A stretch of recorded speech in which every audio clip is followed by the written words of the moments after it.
Jean 8, verset 23. Et il leur dit, vous êtes d'en bas. Vous êtes d'en bas. Moi, je suis d'en haut. Je suis d'en haut. En ce moment-là, il n'était pas encore mort, il n'était pas encore ressuscité. Donc quand il parlait, les gens pouvaient douter de sa parole. Il a toujours réclamé qu'il était en haut. Il a toujours réclamé qu'il est du ciel. Mais sauf que les gens, ils ne croyaient pas. C'est pourquoi je dis que pendant l'ascension maintenant, ils vont se rappeler. En Jean 6, verset 61 à 62. Jésus sachant en lui-même que ses disciples murmuraient. Il croyait en lui, mais il murmurait tout le temps envers toutes les paroles qu'il disait. Il leur dit, cela vous scandalise-t-il? Et si vous voyez le Fils de l'homme monter aller où il était auparavant. Pour dire qu'en fait, il était quelque part auparavant. Il vient d'ailleurs. Si vous le voyez monter. Donc en réalité, Jésus a parlé de l'ascension avant que ça n'arrive. Jésus a parlé de là où il était avant que ça n'arrive. Mais sauf qu'ils étaient déjà scandalisés à cause des petites paroles. Il dit, je vous parle, vous êtes choqués. Je vous annonce, vous êtes fragilisés. Mais si vous voyez le Fils de l'homme monter, si vous voyez le Fils de l'homme léviter, si vous voyez le Fils de l'homme dans l'ascension, qu'est-ce que vous allez dire? Vous n'allez pas pouvoir parler. Votre bouche restera fermée. C'est pourquoi je prie et j'annonce à quelqu'un que 2026 aujourd'hui, que les gens voient la gloire de Dieu s'élever dans ta vie dans le nom de Jésus. Que les gens voient la main de Dieu s'élever dans ta vie dans le nom de Jésus. Que les gens voient la puissance de Dieu s'élever dans ta vie dans le nom de Jésus. Que là où on ne croyait pas que tu arrives, je prophétise qu'on te voit arriver là-bas dans le nom puissant et précieux du Seigneur Jésus-Christ. Ah, tu me dis amen, bien tu me sois.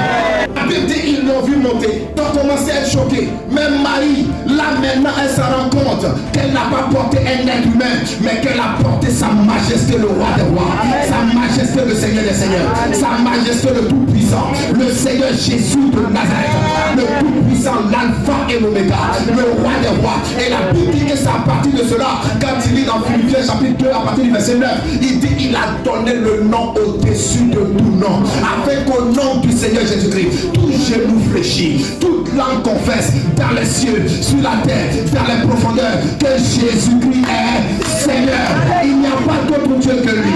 Quand il va dans Éphésiens 1 à partir du verset 21, il dit il a le nom au-dessus de tout ce qui peut se nommer, de tout ce qui peut avoir un nom. Je vais dire à quelqu'un aujourd'hui, je ne sais pas quel est le nom de ta situation, quel est le nom des cas que tu as vécu, quel est le nom de ce qui se passe comme maladie, quel est le nom qu'on a donné à ton problème, mais il y a un nom au-dessus du nom qu'on t'a donné. Il y a un nom qui est puissant que le nom que tu attends. Il y a un nom qui est vivant que le nom que tu attends. En 2026, tu verras ce nom-là se manifester. Ah, si tu es là pour me dire amen, tu me sois au nom de Jésus. Alléluia. Tu verras ce nom se glorifier, frère. Pendant qu'il montait, la Bible déclare qu'ils sont restés là, ils ne peuvent pas parler. Il dit, si vous voyez le Fils de l'homme monter, allez là où il était auparavant. Là où il était auparavant.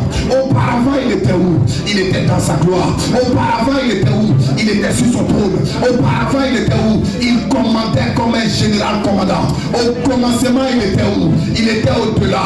La terre a été créée par lui. Le ciel a été créé par lui. Les étoiles ont été créées par lui. Les hommes ont été créés par lui. Donc, il ne peut pas être semblant à sa créature. Il ne peut pas être au niveau de sa créature. Car avant que la terre ne soit, Dieu habitait quelque part. Avant que le ciel ne soit, Dieu habitait quelque part. Et là où il était, sa puissance était illimitée. Sa gloire était illimitée. La Bible dit quand il parle, les saints se prosternent et prêts à obéir à sa voix. Quand il parle, les messagers de bonne nouvelle se mettent en marche.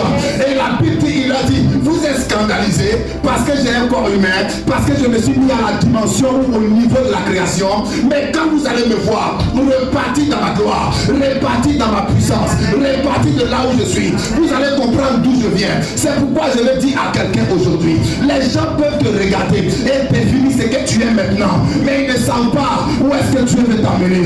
Parce que Dieu veut t'amener dans la gloire, Dieu veut t'amener dans l'élévation, Dieu veut t'amener dans une position élevée, Dieu veut t'amener dans un endroit puissant. Mais quand ils ne voient pas, ils te jugent avec les yeux physiques, ils te jugent avec leur manière de penser, ils te jugent avec leur manière de voir. Mais reste attaché à Jésus. Si tu es attaché à Jésus, pendant qu'il lévite, tu lévites aussi avec lui. Pendant qu'il vit l'ascension, tu montes aussi avec lui. Ah, dis amen et reçois le nom de Jésus. Quand on dit ascension, on monte. Ascension. Dis à quelqu'un ascension. Ascension. Dis 2026. Année d'ascension. Dis 2026. Ascension financière. Ascension matérielle. Ascension matrimoniale. Ascension dans mes affaires. Ascension dans mes affaires. Ascension dans ma famille. Ascension dans tous les domaines. Dans le nom de Jésus. Je prophétise que tu connais une ascension par la puissance du Saint-Esprit. Il nous a fait asseoir ensemble. Il nous a fait asseoir ensemble dans les lieux célestes. Dans les lieux célestes. Jésus-Christ. En Jésus-Christ. Il dit nous sommes assis avec lui dans les lieux célestes. Et c'est dans les lieux célestes qu'on commande. C'est dans les lieux célestes qu'on dirige. C'est dans les lieux célestes qu'on parle et on agit. C'est pourquoi quand on combat, c'est dans les lieux célestes toujours. Souvenez-vous, dans le même Éphésiens 6, ça va dire le verset 12, il dit quoi? On ne combat pas contre la chair et le sang, mais contre quoi? Les autorités, les dominations, les principautés dans les lieux célestes. C'est le même lieu qu'on combat et c'est dans le même lieu qu'on dirige. Et tu es assis avec le Seigneur Jésus-Christ. Donc si tu es assis avec lui, tu es assis sur un trône. C'est en cela que la Bible nous appelle co-héritiers. Romains 8, verset 28. Nous savons du reste. Nous savons du reste. Que toutes choses concourent au bien. Que toutes choses concourent au bien de ceux qui aiment Dieu. De ceux qui sont appelés selon son dessein. Car ceux qu'il a connus d'avance. Car ceux qu'il a connus d'avance, c'est-à-dire toi et moi. Comment? Il les a aussi prédestinés à être semblables à l'image de son Fils. À l'image de son Fils Jésus. Afin que Jésus-Christ soit le premier-né. Il soit le premier de plusieurs frères. Qui sont les frères? C'est nous tous. Amen. Jésus est notre aîné. Et ceux qu'il a prédestinés. Il les a aussi appelés. Ceux qu'il a appelés.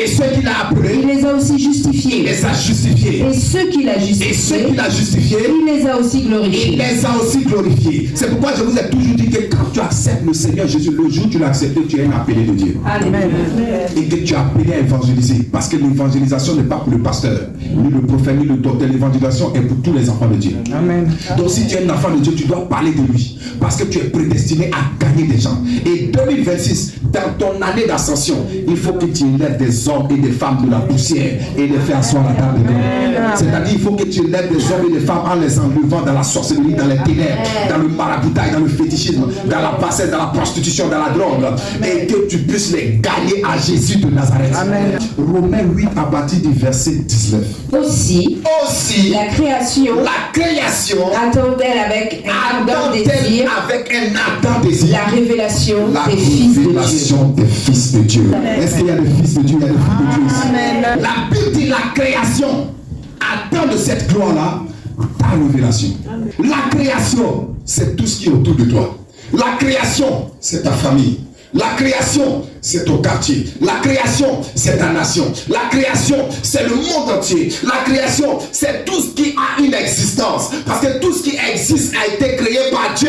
La Bible dit rien de ce qui existe n'existe sans Dieu. Mais tout ce qui existe de par Dieu. Tu connais ce qu'on appelle une révélation? Une révélation, c'est ce qui est caché qui sort. Une révélation peut avoir plusieurs synonymes. C'est-à-dire ce qui est dans le secret est révélé. Ce qui est caché sort, ou bien ce qui était glorieux prend position de gloire. La création attend avec quoi? Un ardent désir. Donc ça veut dire qu'autour de toi, dans ton travail, dans ta maison, dans ta famille, il y a un désir caché dans le cœur des gens. Il y a un désir caché des gens de connaître Jésus. Il y a un désir caché de connaître la gloire. Il y a un désir caché de connaître la puissance de Dieu. C'est pourquoi il a commencé ce verset avant l'ascension que nous avons lu dans Acte 1 au verset 8. Il dit vous recevrez une puissance. Vous recevrez une puissance. Et le Saint-Esprit viendra sur vous. Et vous serez mes témoins. Donc tu ne peux pas être témoin si tu n'as pas reçu le Saint-Esprit. Donc le Saint-Esprit viendra révéler ce côté témoin en toi. Le témoin c'est qui? C'est celui qui sait, qui voit et qui a vécu la scène et qui raconte la scène. Parce que lorsque le témoin parle, le juge regarde et il valide ou invalide la condamnation ou l'inculpation ou l'innocence de celui qui est accusé. Alors qui est l'accusateur? C'est le diable. La Bible l'appelle dans l'Apocalypse l'accusateur de nos frères. Il accuse tout le temps. Mais aujourd'hui, tu dois témoigner pour qu'il arrête d'accuser ta soeur. Tu dois témoigner pour qu'il arrête d'accuser ton frère. Tu dois témoigner pour qu'il arrête d'accuser ta femme. famille. Et ce témoignage, il est en toi par l'Esprit de Dieu. Il est en toi par l'onction de Dieu. Puisque la création attend ta révélation. La création attend ta lumière. La révélation, c'est la lumière. La révélation, c'est la lumière. Psaume 119, verset 130. La révélation de ta parole est claire. Amen. Et elle donne de l'intelligence aux simples. Quand Dieu a dit que la lumière soit, cette lumière-là, ça n'a rien à voir avec le soleil. Parce que plus tard, quand tu vas lire le verset un peu devant, la Bible dit que Dieu a créé le soleil et la lune pour marquer les époques. Donc la lumière dont Dieu parlait ici, c'était sa parole, la lumière de Jésus. C'est pourquoi la Bible dit que la parole s'est faite chair et cette parole-là, elle était la lumière des hommes. Amen. Dans Jean 1, il dit elle était la lumière des hommes. Si elle est la lumière des hommes, alors quelle est la lumière qui habite en toi? C'est le Jésus qui a été assemblé. C'est-à-dire le Jésus qui a été révélé. Le Seigneur Jésus qui habite en toi par l'Esprit de Dieu. Parce qu'il ne peut plus être là physiquement. Mais il nous a promis selon Jean 14, je vous enverrai le consolateur. Je vous enverrai l'Esprit de vérité. Il vous enseignera toutes choses. Il vous conduira. Il vous montrera. Donc l'Esprit de Dieu en toi te donne d'être révélé. Je prie et je déclare sur la vie de quelqu'un qu'en 2026, que tu sois une révélation pour ton entourage. Je dis que tu sois une révélation pour l'Église. Que tu sois une révélation dans ce dernier temps. Que tu sois une révélation pour ta famille. La Bible dit, Dieu dit qu'il va révéler sa gloire dans les derniers temps. Et tu fais partie de cette armée dans le nom suprême du Seigneur Jésus-Christ. Si tu me dis Amen fort, tu le sois au nom de Jésus. Parce que lorsque Jésus montait, c'est là qu'ils vont voir la différence entre eux et Jésus. Oui, ils ont mangé ensemble. Oui, ils ont travaillé ensemble. Oui, ils ont dansé même ensemble. C'est pourquoi je prie pour quelqu'un aujourd'hui. Il faut qu'entre toi et les païens, on voie la différence. La Bible dit dans les derniers temps, on saura qui c'est Dieu, qui ne sait pas. Il faut qu'entre toi et le païen, on voit la différence. Parce que pendant que le païen est là, il faut que Dieu t'amène dans un niveau élevé. Pendant que tes associés sont là, il faut que Dieu t'amène dans un niveau élevé. Pendant que les collègues sont là, que ce soit au travail, à la maison, partout, il faut que l'onction t'amène à un niveau élevé. Ah, toi qui dis Amen, je prie que l'Éternel te mette au-dessus des autres. La Bible dit dans le livre d'Ésaïe chapitre 2 qu'il arrivera dans la suite des temps que la montagne de l'Éternel sera placée au-dessus des autres montagnes. Je déclare sur quelqu'un qu'en 2026, tu sois placé au-dessus des autres montagnes. Tu sois placé au-dessus des gens de ta famille. Tu sois placé au-dessus des gens autour de toi. Tu sois placé au-dessus de tous les combats. Tu sois placé au-dessus de tout. Parce que l'aigle n'a pas peur de la tempête, mais l'aigle vole au-dessus de la tempête. Je t'annonce une onction qui t'amène au-dessus. Je t'amène une ascension qui t'amène au-dessus. Ah, tu te lèves, tu me dis Amen, tu reçois au nom de Jésus. Jésus dit, je suis la résurrection et la vie. À partir du moment où la résurrection et la vie sont en toi, la sorcellerie ne peut pas te tuer. Les démons ne peuvent pas te tuer. La maladie ne peut pas te tuer.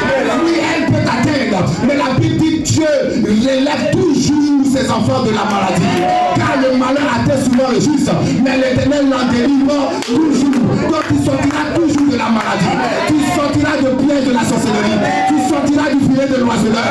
Tu sortiras de la prison de l'échec. 2026, aucun esprit ne t'emprisonnera. Mais tu glorifieras Dieu. Tu célébreras Dieu. Tu annonceras la gloire de Dieu. Il a dit dans sa parole, tu ne mourras pas. Tu vivras et tu raconteras les merveilles de l'Éternel. Répète après moi, je ne mourrai pas. Je vivrai et je raconterai les merveilles de l'Éternel. Est-ce que tu es mort?